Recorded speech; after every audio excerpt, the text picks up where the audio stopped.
Hello guys, I hope आप सभी बहुत ही अच्छे होंगे और आपकी स्टडीज़ भी अच्छी चल रही होंगे। आज के वीडियो में हम काफ़ी सिंप्लीफाइड वे में पढ़ने वाले हैं NCERT class 7 history chapter number 4 का पार्ट 2। पार्ट 1 ऑलरेडी अपलोडेड है। ये वीडियो काफ़ी हेल्पफुल होने वाला है स्टूडेंट के लिए भी और वो लोग जो गवर्नमेंट एग्जामिनेशंस की प्रिपरेशन कर रहे हैं उनके लिए भी। आपको काफ़ी अच्छे से ये चैप्टर समझ में आ जाएगा और आज के बाद आपके कोई भी डाउट इस चैप्टर में नहीं बचेंगे। आप तक ये वीडियो लेकर आ रहा हूँ मैं, मेरा नाम है मानव और अब आप चाहें तो मुझे सोशल मीडिया में भी फॉलो कर सकते हैं। नीचे मेरे सोशल मीडिया हैंडल्स गिवन है। बिना देर किए शुरू करते हैं आज का वीडियो। पार्ट 1 में हम कवर कर चुके हैं मनसबदार एंड जागीरदार तक। इस वीडियो की शुरुआत करने वाले हैं हम जब्त एंड जमींदार से। The main source of income available to Mughal rulers was tax on the property of the peasantry. हमेशा से जब राजा महाराजा होते थे, चाहे वो पुराने राजा महाराजा हों या मुग़ल हों, जो इनका मेन सोर्स ऑफ इनकम हुआ करता था, ये क्या होता था? ये होता था उस खेती किसानी से मिला हुआ पैसा, चाहे वो उनकी खेती किसानी का कुछ हिस्सा हो या फिर कैश के फॉर्म में हो। यहीं से उनका मेन टैक्स आया करता था, यहीं से उनका रेवेन्यू जनरेट हुआ करता था। पुराने टाइम में जो पीसेंट्स होते थे, ये जो लोग टैक्स दिया करते थे, ये दिया करते थे रूरल एलाइट को, चाहे गाँव में रहने वाला वो हेडमैन यानी मुखिया हो या लोकल चीफ्टन मतलब वहाँ का सरदार हो। The Mughals used one term zamindars. जो मुगल्स होते थे, ऐसे लोगों के लिए जो शब्द इस्तेमाल किया करते थे वो शब्द कहलाता था जमींदार। ये वही जमींदार है जो आप लोग मूवीज़ में देखते हैं, बोलते हैं oh my god such a super personality he is, such a rich person he is. तो ऐसा नहीं है, वो एक मीडिएटर होता था उस टाइम पर और उसी को ये नाम दे दिया गया था जमींदार। ये सारे के सारे कलेक्शन के काम किया करता था। कई बार ऐसा होता था कि ये लोकल हेडमैन और चीफ्टन काफ़ी पावरफुल हो जाया करते थे। Now Akbar revenue minister Todarmal carried out a careful survey of crop yields, prices and areas cultivated for 10 years period 1570 to 1580। 1570 से 1580 मतलब 1570 से 1580 के बीच में जो अकबर का रेवेन्यू मिनिस्टर था, मतलब फाइनेंस मिनिस्टर कह लें आज की भाषा में हम, तो उसका नाम था टोडरमल। ये बंदा बहुत ही शानदार था, इसके काम बहुत ही अच्छे होते थे। इसने बहुत ही केयरफुल सर्वे किया था क्रॉप यील्ड का, मतलब जो फसल होती थी उसका, उसके प्राइसेस का और उन एरियाज़ का जहाँ पर कल्टीवेशन किया जाता था। On the basis of this data tax was fixed on each crop in cash. और इसी डेटा के बेसिस पर टैक्सेशन को फिक्स किया जाता था और ये जो टैक्सेशन होता था ये कैश फॉर्म में होता था। Each province was divided into revenue circle with its own schedule of revenue for individual crops. जो पूरा प्रोविंस होता था उसे छोटे छोटे एरिया में बांट दिया जाता था जहाँ से रेवेन्यू जनरेट हुआ करता था और ये बेस होता था इंडिविजुअल क्रॉप्स पे। कहने का मतलब ये है कि किसी एक सर्टेन एरिया में अगर साल में 3 बार अलग अलग फसल हो रही है तो उन 3 अलग अलग फसल का रेवेन्यू दिया जाया करता था और इस रेवेन्यू सिस्टम को ही कहा जाता था जब्त। तो आपको जमींदार और जब्त यहाँ पर समझ में आ गया होगा। It was prevalent in those area where Mughal administrator could survey the land and keep very careful accounts. जो मुगल्स होते थे ये काफ़ी अच्छा अकाउंट्स बना के रखते थे, काफ़ी अच्छे से सारे की सारी प्रिपरेशन करके रखते थे पीसेंट्स के लिए और उस टाइम की लैंड्स के लिए। बट कुछ एरिया ऐसे थे जहां ये पॉसिबल नहीं हो पाया था, such as Gujarat and Bengal. In some areas zamindar exercised a great deal of power. The exploitation by Mughal administration को ड्राइव देम टू रिबेलियन। कई जगह ऐसी थी जहां धीरे धीरे ये जमींदार काफ़ी पावरफुल बन चुके थे, ये रूरल एलाइट काफ़ी आगे जा चुके थे। तो कई बार मुगल्स के द्वारा सप्रेशन या किसी भी तरीके का प्रेशर जब आता था तो ये रिबेलियन कर देते थे, विद्रोह कर देते थे, उन्हीं मुगल्स के खिलाफ मोर्चा खोल देते थे। Sometimes zamindar and peasants of the same caste allied in rebelling against Mughal authority. और कई बार क्या होता था, जो एक ही कास्ट के जमींदार होते थे और किसान होते थे, ये एक साथ विद्रोह कर देते थे मुगल अथॉरिटीज़ के खिलाफ।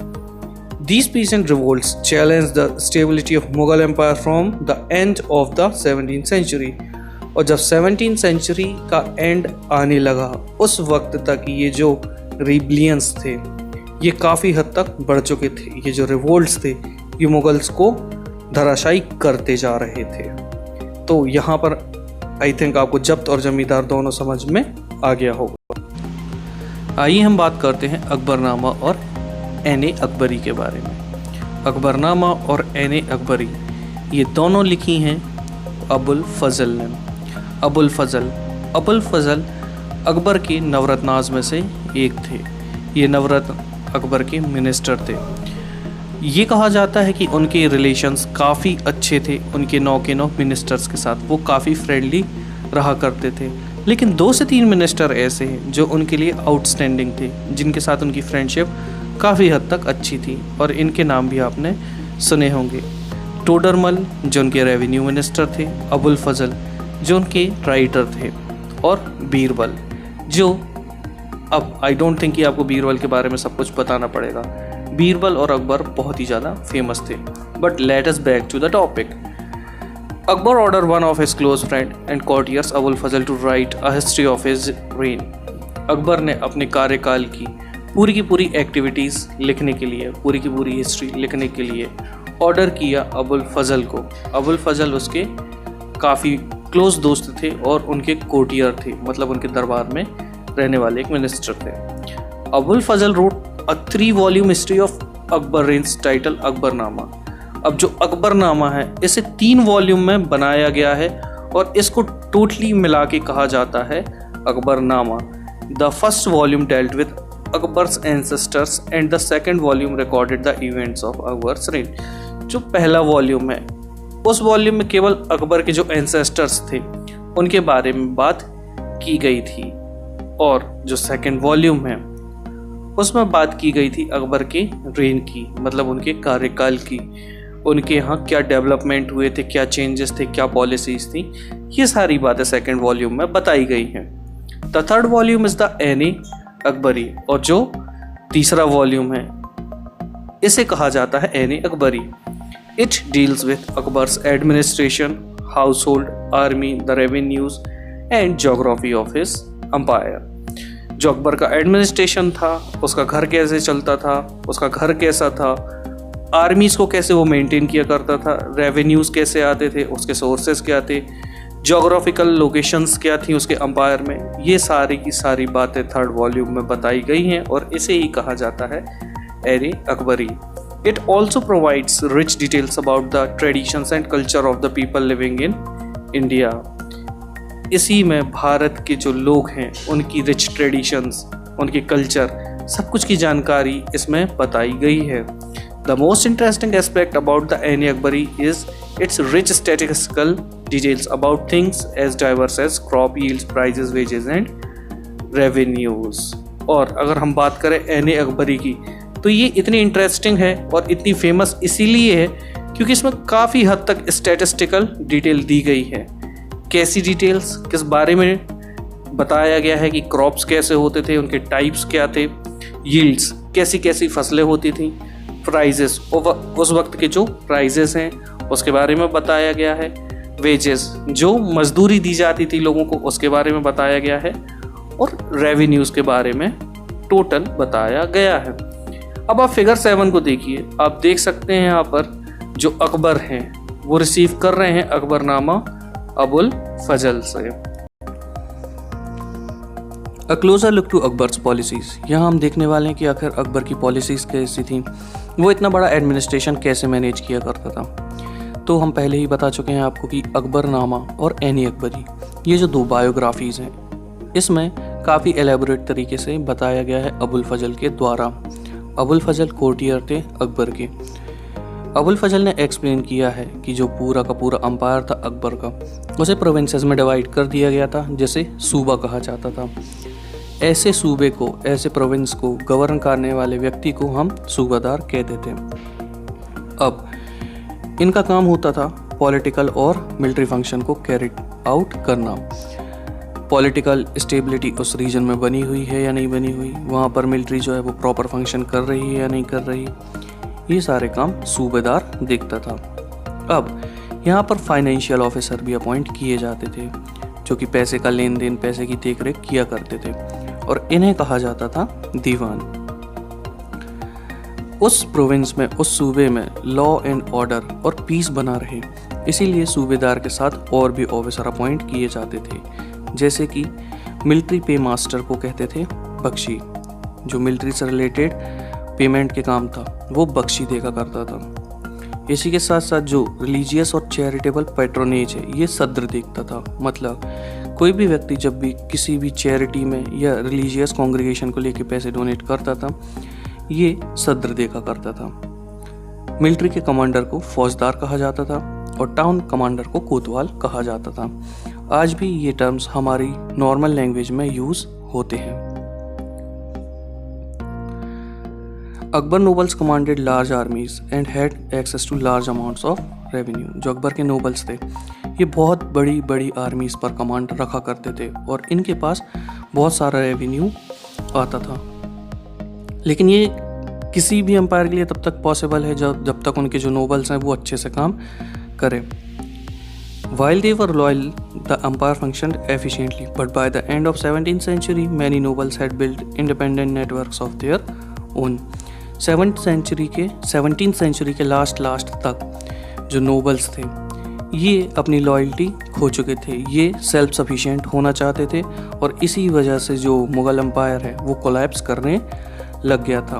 वो खुद के इंडिपेंडेंट नेटवर्क्स बनाने में लगे थे, सेल्फ इंटरेस्ट पर ध्यान दे रहे थे और इन्हीं नोबल्स की वजह से जो मुग़ल एम्पायर है ये कोलैप्स कर गया। While Akbar was at Fatehpur Sikri during 1570, he started discussion with religion, ulama, Brahmins, Jesus priests who were Roman Catholics and Zoroastrian. 1570 में जब अकबर फतेहपुर सीकरी पहुँचे, उन्होंने रिलीजियस डिस्कशन शुरू कर दिए थे उलामास, जो कि मुस्लिम्स के रिलीजियस टीचर होते हैं, ब्राह्मण्स के साथ Jesuit priest who were Roman Catholics, जो रोमन कैथलिक्स के प्रीस्ट होते थे उनके साथ बात करना शुरू कर दी, और जोरास्ट्रियन के साथ भी। जोरास्ट्रियन भी काइंड ऑफ रिलीजन होता है। ये सारे के सारे डिस्कशन जहाँ होते थे इन प्लेसेस को कहा जाता था इबादत खाना। He was interested in the religion and social custom of different people. जो अकबर था ये दूसरों के रिलीजन में और सोशल कस्टम में काफ़ी इंटरेस्टेड रहता था। It made him realize that religious scholars who were emphasized ritual and dogma were often bygone। यहाँ पर आपको दो टर्म समझने की ज़रूरत है, पहला है डॉगमा और दूसरा है बाइगॉड्स।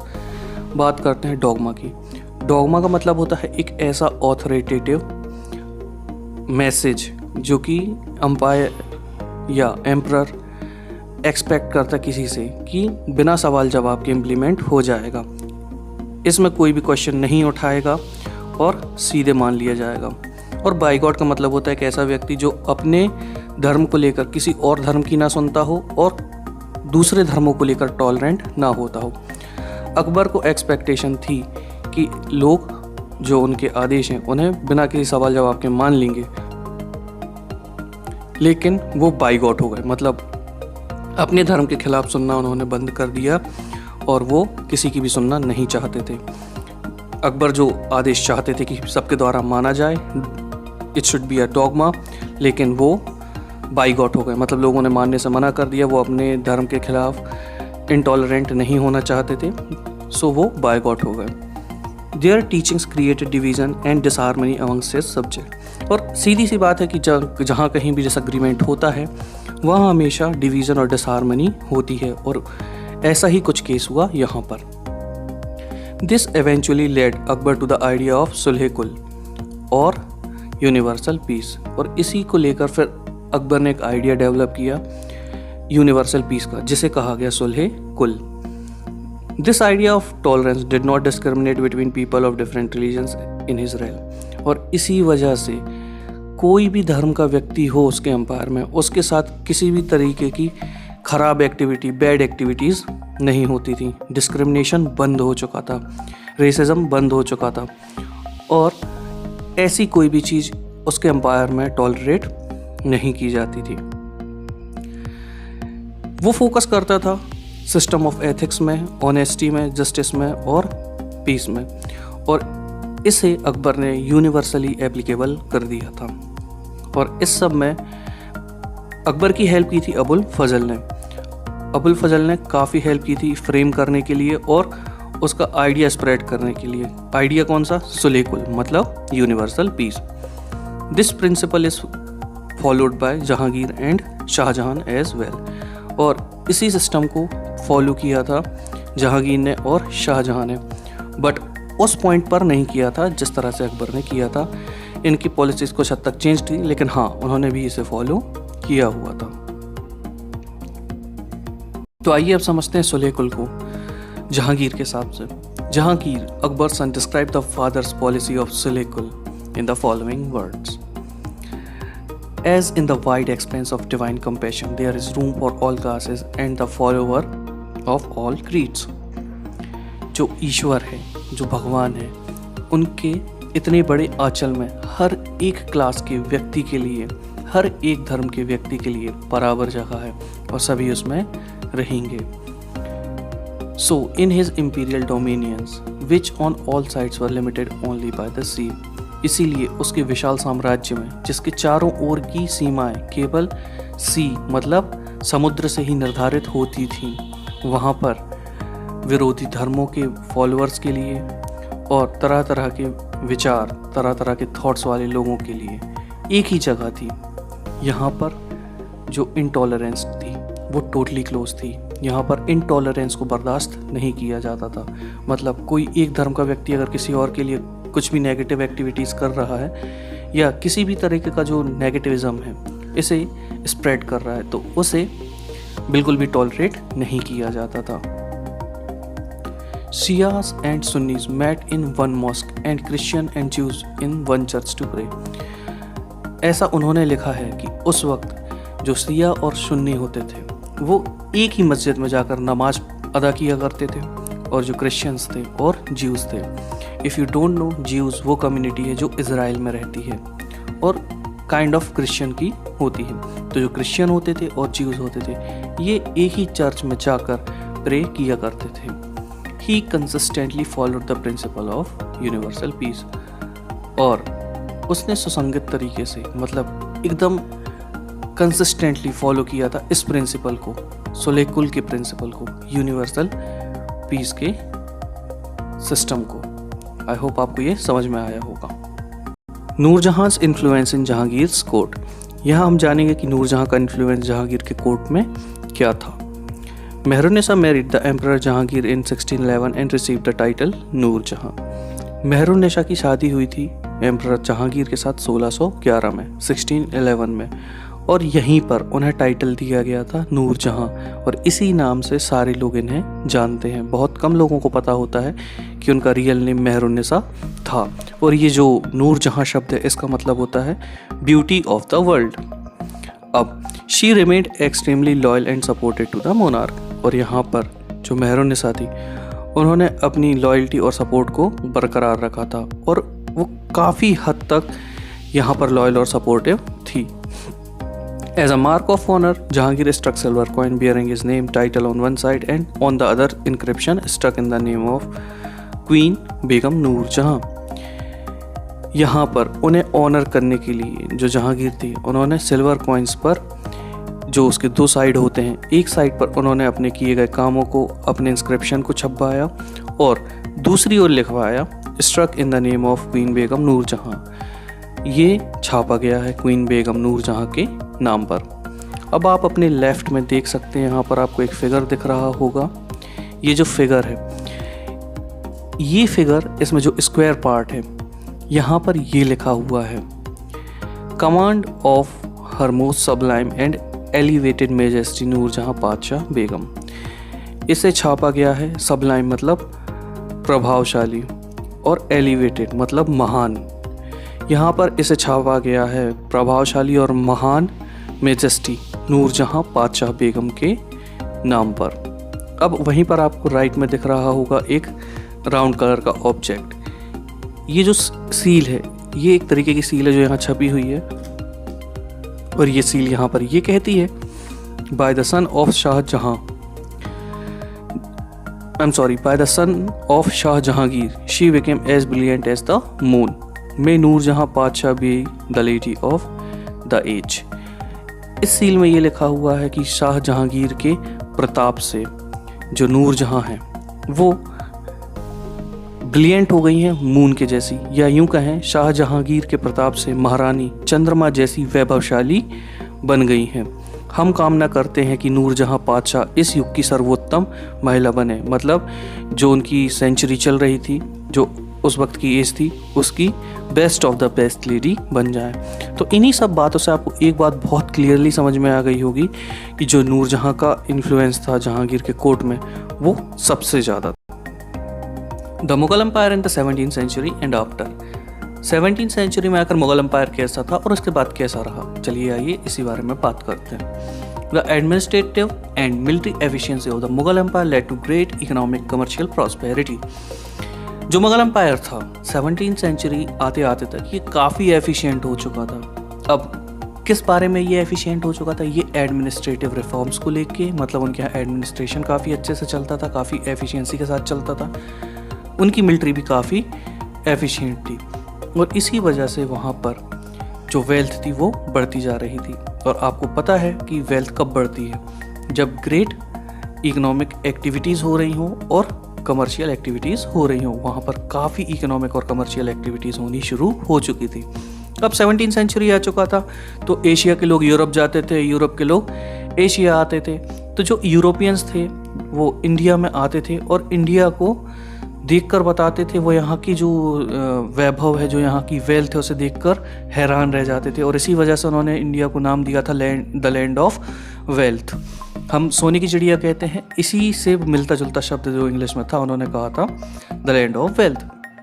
बट यहाँ एक प्रॉब्लम थी। आपको पता है कि जो भी बड़ी कंट्री होती है वहाँ भी पॉवर्टी होती है, बट मैटर ये करता है कि जो पॉवर्टी है वो कितनी है और जो बड़े लोग हैं, जो वेल्दी पर्सनस हैं, वो कितने हैं।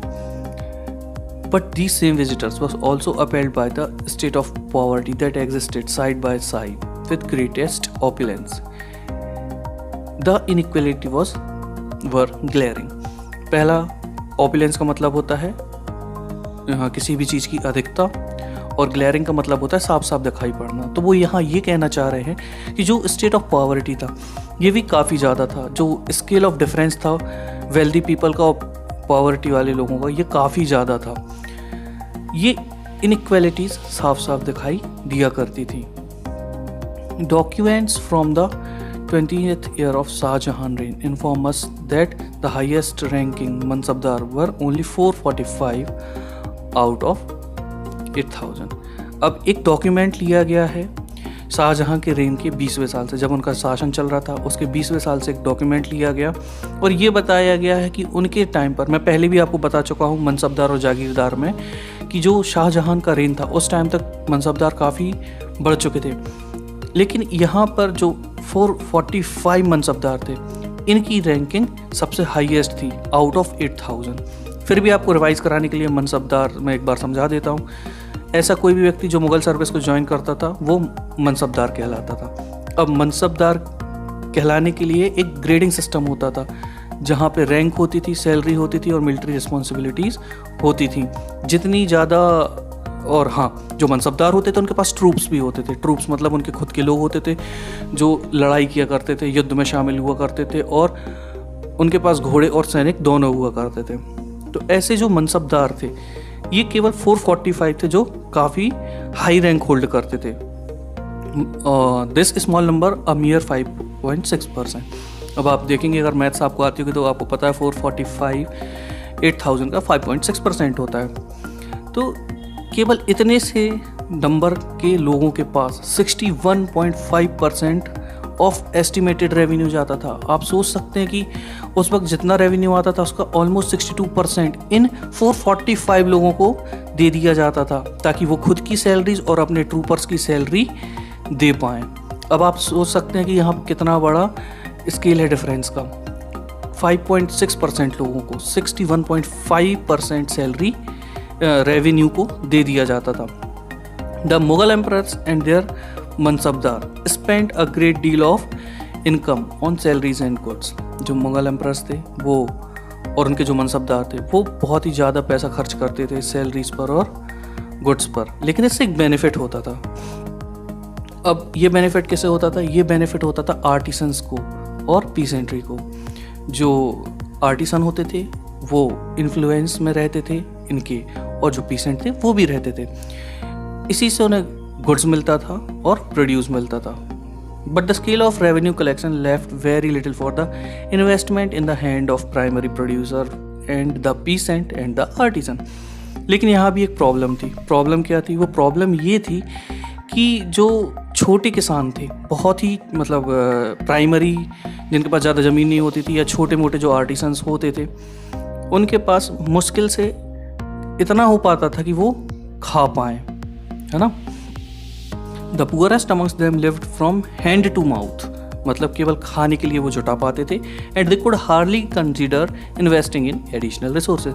अब बेचारे वो खाना ही खा पा रहे हैं, तो सीधी सी बात है वो टूल्स को, सप्लाईज़ को, या ऐसे भी कोई भी प्रोडक्ट जिससे उनकी प्रोडक्टिविटी बढ़ सके, ऐसी कोई भी चीज़ को वो अफोर्ड नहीं कर पाते थे, जैसे टूल्स हो गए और सप्लाईज़ हो गए। तो यहाँ पर जो वही फंडा है जो आज चलता है, जो अमीर है वो अमीर होता जाता है और जो गरीब है वो गरीब होता जाता है। The wealthier peasantry and artisanal group, the merchant and the banker profited in this economic world. ये जो इकोनॉमिक वर्ल्ड उस समय बना हुआ था 17th सेंचुरी में मुग़ल एम्पायर के अंदर, यहाँ पर बड़े बड़े किसानों को, बड़े बड़े आर्टिसंस को, मर्चेंट्स को और बैंकर्स को सबसे ज़्यादा फ़ायदा हुआ करता था। The enormous wealth and resources commanded by the Mughal elite made them an extremely powerful group of people in the late 17th century. जो इतनी बड़ी वेल्थ आती थी, इतने सारे रिसोर्सेज आते थे, इससे जो मुग़ल एलाइट थे ये काफ़ी पावरफुल बन चुके थे लेट 17th सेंचुरी के आते आते। अब आप यहाँ मुग़ल एलाइट की बात करते हैं, इसका मतलब मैं केवल राजा की बात नहीं कर रहा हूँ। जो उनके अंडर, जो उनके मेन मंत्री होंगे, जो उनके अंडर काम करते होंगे, वो भी काफ़ी पावरफुल बनते जा रहे थे, वो भी काफ़ी वेल्दी बनते जा रहे थे। और 17th century, late 17th century मतलब ख़त्म होते होते तक ये काफ़ी ज़्यादा बढ़ चुके थे। जैसे जैसे मुग़ल एम्परर्स की ऑथोरिटी कम होने लगी, ये जो सर्वेंट्स थे ये पावरफुल सेंटर बनने लगे थे और सेल्फ सफिशिएंट होने लगे थे। उन्होंने देखा कि मुग़ल जो पावर है वो कम हो रही, मुग़ल सेंटर्स की जो कमांड है वो कम पड़ रही है, तो वो अपने आप को सेल्फ सफिशिएंट करने लगते थे, उस पूरे एरिया में अपनी ऑथोरिटी को बढ़ाने लग जाते थे। They constituted new dynasties and held command of provinces like Hyderabad and Awadh. उन्होंने नई नई डायनेस्टीज बनाई थी और ऐसे प्रोविंसेस की जैसे हैदराबाद और अवध, इनकी कमांड अपने हाथ में ले ली थी। लेकिन हाँ, यहाँ पर वो अभी भी मुग़ल एम्परर जो दिल्ली में बैठा होता था उसे अपना मास्टर माना करते थे। By the 18th century the provinces of the empire had consolidated their independent political identities. अब क्या होता है, एकदम लास्ट का टाइम आता है, ये ऑथोरिटीज़ को भी मानना बंद कर चुके थे। अब मतलब ये इंडिपेंडेंट भी हो गए थे और यहाँ पर उन्होंने ऑथोरिटीज़ को मानना भी बंद कर दिया था। लेकिन इनके बारे में हम चैप्टर 10 में और एलैबोरेटेड फॉर्म में डिस्कस करेंगे।